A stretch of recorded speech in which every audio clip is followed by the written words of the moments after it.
Good morning and welcome back to our Sunday, April 13th podcast episode of Clark and Addison, Born into the Ivy. The boys in blue went 3-3 in the past week and are now sitting at 10-7, but still in first place by one game over the Brewers, who sit 2 games back in the win column.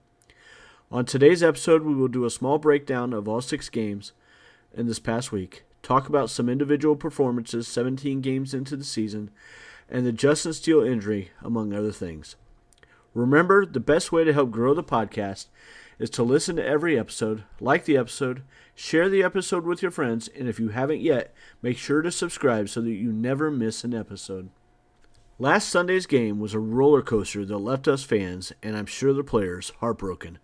The Padres got off to a hot start in the top of the first with 3 runs, but then the Cubs answered with 5 more of their own in the bottom half of the frame. They tacked on 2 more in the second, and then the offense just kind of sputtered. Still, though, it was 7-3 at that point. Then Ben Brown gave up a 2-run homer in the fourth and just struggled with his command throughout the 4 innings. Caleb Thielbar also struggled with his command in the fifth.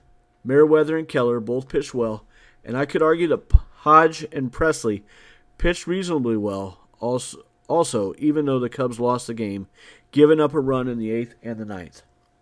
Turner's error hurt the team, but wasn't the reason for the loss. I think in a game where both the Padres and the Cubs drew 8 walks, but the Cubs only had 6 hits and the Padres had 13 hits, the Cubs were generally just outplayed, and the fact that they almost won the game anyways, overall is a good sign. To lose a game late at any point just sucks. But it probably isn't a game they should have won anyways, given how it played out. The team generally plays really good defense, so the 2 errors aren't going to happen often. It would have been great to steal that game, but that's what it would have been, a steal. It wasn't like the Cubs just outplayed them all game and then blew it like they did the previous Sunday against the Diamondbacks. Monday's game was awesome to see as Justin Steele completely shut down the Rangers offense and was just awesome. Flat out awesome. He only allowed 5 base runners in 7 innings while striking out 8, looking like the stud ace we all know and love. However, then Wednesday he went on the injured list. More on that a little later. Colin Ray came in for the last 2 innings and looked great in his outing. Again, more on him later as well. The offense as a whole did well in the game, scoring 7 runs, making it easy for Steele to just keep shutting the opposition down. The offense was led by Tucker, Suzuki, Bush, and Amaya, all with 2 hits, and Ian Happ driving in 3 runs. All in all, it was a great team win. Tuesday's game wasn't nearly as clean on the pitching side, but the offense more than made up for it. Seiya, Tucker, Swanson, and PCA all had big games. Tyon pitched well overall, getting a quality start, going 6 innings and giving up 3 runs. He allowed 6 base runners and struck out 6. Merriweather struggled some, and again, although Hodge allowed a run, he looked very good overall. Just enough pitching for the Cubs to win 10-6. Wednesday's game was quite a dud. Shota gave up 4 runs in the 5th and just didn't look as crisp overall. 5 runs total for him. The Cubs pitching in total gave up 3 home runs for the day, and the offense only mustered 1 walk and 4 hits. Won't win too many games that way. Tip your hat to Tyler Mahle and move on. Friday was also a pretty big dud, but they ran into one of the best pitchers in baseball in Yamamoto. And the 2 starts he's had against us, he's had 11 innings, giving up 1 run. Just 1.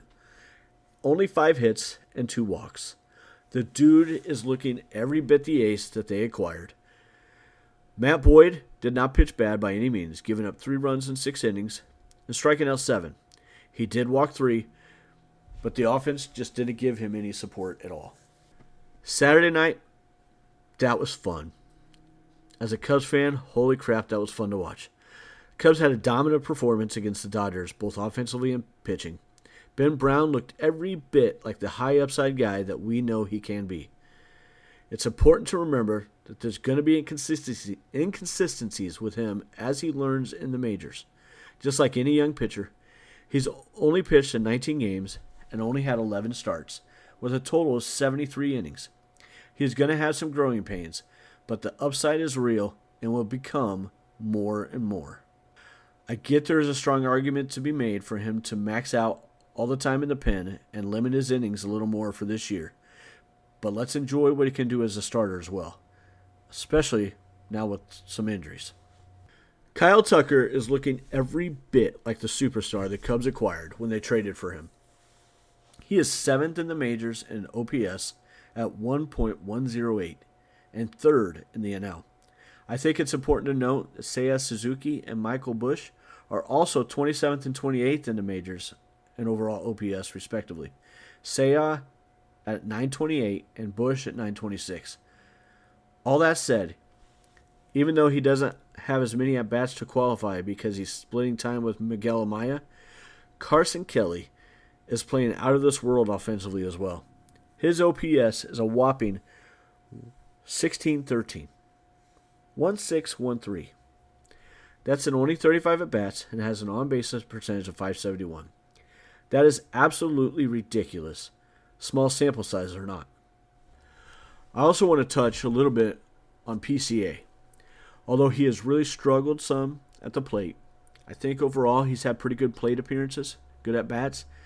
He's not chasing a ton. I know I talked about this already, but he's had 6 steals, which has been a huge impact. So has Nico Horner, and John Birdie's got 5. The Cubs as a whole are 26. 26 steals out of 27 tries. That's amazing, especially for a team that in the past recent years hasn't done a ton of that. PCA also has 3 defensive runs saved, which is huge. His defense is gigantic, and we cannot underscore the importance of that.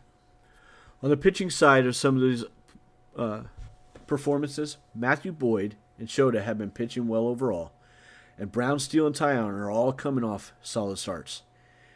Ethan Roberts has been nice so far in his first 2 appearances after being dominant down in AAA, along with Porter Hodge, Brad Keller, and Julian Merriweather.